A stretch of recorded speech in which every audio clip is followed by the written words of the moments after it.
Տարածաշրջանում կայունության ձևավորումը արդեն բացում է ճանապարհը մեծ ներդրումների և ֆինանսական հոսքերի համար, հայտարարել է Նիկոլ Փաշինյանը։ Վարչապետը կարևորելով TRIP նախագիծը շեշտել է, որ այս գործընթացները կանաչ լույս են վառում մեծ ներդրումների ներհոսքի համար և արդեն ակնհայտ է, որ տարածաշրջան կմտնեն մեծ փողեր, ինչը Հայաստանի համար դրական տնտեսական հեռանկար է։ Հայաստանը և Իրանը ունեն մեծ ներուժ տարանցիկ փոխադրումների և ենթակառուցվածքների ոլորտում համագործակցության համար։ Հայաստանում Իրանի դեսպան Խալիլ Շիրգոլամիի խոսքով կարևոր ուղղություններ են Իրանի և Հայաստանի միջև երկաթուղային կապի գործարկումը, համատեղ ձեռնարկությունների և ազատ տնտեսական գոտիների ստեղծումը, ինչպես նաև էներգետիկայի և զբոսաշրջային ոլորտներում գործակցությունը։ Կառուցապատողները պարտավոր կլինեն տուգանք վճարել գնորդներին, եթե շինարարությունը չավարտեն պայմանագրով սահմանված ժամկետում։ Այս նպատակով պատրաստվում են օրենսդրական փոփոխություններ։ Շինարարական նախագծերի գովազդը ու իրական արդյունքը պետք է ամբողջությամբ համապատասխանեն, իսկ գնորդը նախապես պետք է տեղեկացված լինի նաև սպասարկման պայմանների մասին։ 2025-ի հոկտեմբերի 1-ից դեկտեմբերի 31-ը պետական եկամուտների կոմիտեի հսկողական աշխատանքների արդյունքում խոշոր հարկ վճարողների մոտ արձանագրվել է 31 չգրանցված աշխատող և առաջադրվել է մոտ 7-8 միլիոն դրամ տուգանք, ինչպես նաև 13 կազմակերպությունում հայտնաբերվել են ՀԴՄ-ի կիրառման խախտումներ, որոնց համար առաջադրվել է մոտ 68 միլիոն դրամ տուգանք։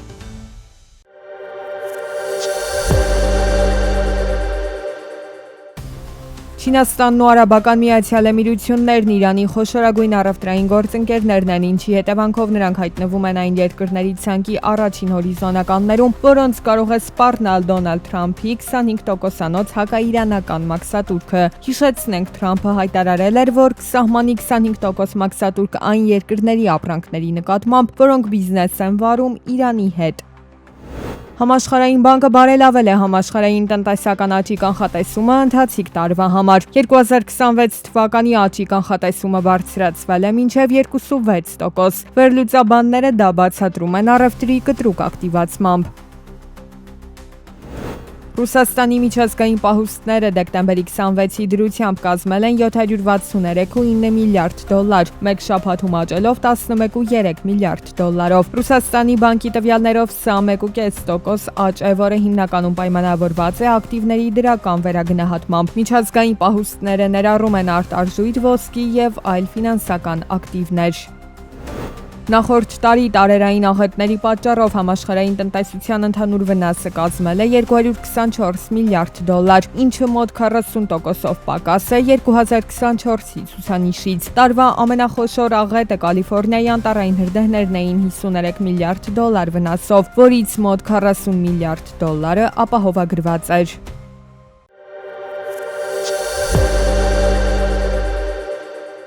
Ինչպես բենզինը Ադրբեջանից Հայաստան հասավ։ Հակամրցակցային պայմաններ են ստեղծվել երկրում, թե նախնական համաձայնություն է եղել տնտեսվարող սուբյեկտների միջև։ Մրցակցության և սպառողների շահերի պաշտպանության հանձնաժողովի նախագահն ասում է, կառավարությունը չի ներմուծել կամ չի որոշել, թե կոնկրետ որ ընկերությունը պետք է ադրբեջանական բենզին ներմուծի Հայաստան։ Պարզապես անհրաժեշտ նախադրյալներ է ստեղծել գործընթացը հնարավոր դարձնելու համար։ Չի եղել տնտեսվարող սուբյեկտ, որը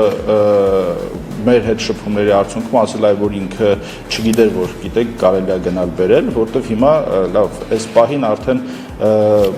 նորից էլի երկու տնտեսվարող են բերում, բայց ավելի քան բոլորին հայտնի է, թվում նաև հասարակության ոչ միայն բիզնես հատվածին, ցանկացած քաղաքացու, որ կա հնարավորություն գնացեք պայմանագրեր կնքեք։ Եթե չեմ սխալվում, էկոնոմիկայի նախարարն էլ էր ասել այդ մասին, որ կարող գնաք բոլորդ ով ուզում է գնացեք կնքեք։ Ադրբեջանական բենզինը քիչ քանակությամբ է Հայաստան ներմուծվել, բայց Գևորգյանը դրական է գնահատում այդ փաստը։ Այլընտրանք է սա հայկական շուկայում, բայց տնտեսվարողներն իրենք պետք է որոշեն, ցանկանում են Ադրբեջանից բենզին կամ այլ ապրանք ներկրել, թե ոչ, որևէ պարտադրանք կամ սահմանափակում չկա։ Իր մեքենան ադրբեջանական բենզինով լիցքավորող վարորդն է ազատ իր ընտրության մեջ, չեք ցանկանում՝ մի լիցքավորեք։ Մենք չենք բենզին ձեռք բերում եւ տալի մեկի։ Մենք ասում ենք հարգելի բիզնես, գնա խոսա ընդեղի բիզնեսի հետ եւ փորձի ինձ այդտեղ ներկրել։ Այսինքն սրա համար մենք ոչ թե գնում ենք, այսինքն չի որ գնացել ենք Ռանոյելի համար այնտեղ գործընկեր ենք, թե մի հատ է միջնորդություն ենք արել, մի հատ է բիզնես բան ենք, գործարք ենք ատել։ Իրանք գնում են, ընդդեմ վերցում մեր խնդիրը, որ մարդկանց ասել կառավարության խնդիրը, մարդկանց ասել այլևս այդ հնարավորությունը կա։ Հեղուկ գազի գինը շարունակաբար տատանվում է։ Գնի մի փոքր նվազմանը հաջորդում է շեշտակի թանկացումը։ Հայաստան հեղուկ գազ է ներկրում 100-ից ավելի տնտեսվարող ընկերություն, որոնք ըստ Գևորգյանի չեն կարող ճնշել գնի բարձրացումը կամ որևէ ազդեցություն ունենալ դրա վրա։ Հնարավոր պայմանավորվածությունների տարբերակն էլ է բացառվում։ Գերիշխող դիրք որևէ ընկերություն եւս չունի։ Թանկացման պատճառներն առավել մասշտաբային են։ Լարսը որ ասենք փակվում է, այդ մեքենան, որը պետք է օրինակ 10 օրում գնար, գնում է 20 օրում։ Տրանսպորտը թանկանում է։ Թողենք այն որ բորսայի գինը բարձրանում իջնում է, որտեղ բորսայից է կախված։ Հիմա նայեք, բորսան որ սկսում է պահանջարկը հեղուկ գազի մենակ Հայաստանով չի պարզվում, Հայաստանը դրա ամենամեծ սպառողը չի։ Օրինակ նույն ձևի այն կողքի երկրն են թուք ինչը Պակիստան, եթե սկսում է բորսայից մեծ քանակ առնել, դրանց մոտ է պահանջարկի եւ բանի սեզոնայնություն կա։ Սկսում է ապրանքի գինը թանկանալ։ Այդ ապրանքի գինը որ թանկանում, բնականաբար Հայաստանում էլ է թանկանում։ Ընդհանուր առմամբ, ամփոփելով մրցակցության եւ սպառողների շահերի պաշտպանության հանձնաժողովի 2025-ին կատարած աշխատանքի արդյունքները, հանձնաժողովը շուրջ 2 միլիարդ դրամ տուգանք է նշանակել։ Հայաստանի Հանրապետության բյուջե մուտքագրվել է 1 միլիարդ դրամից ավելի գումար։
Պետական բյուջեից շուրջ 640 միլիոն դրամ է հատկացվել փրկարար ծառայությանը նոր հրշեջ փրկարարական եւ արագ արձագանքման մեքենաներ ձեռք բերելու համար։ 2025-ին իրականացված գնումների արդյունքում ծառայությունը ստացել է 18 նոր մեքենա, որոնք արդեն հանձնվել են տարածքային ստորաբաժանումներին։ Արագ արձագանքման մեքենաները համալրված են 250 լիտր ջրի եւ 25 լիտր փրփրահեղուկի տարողությամբ։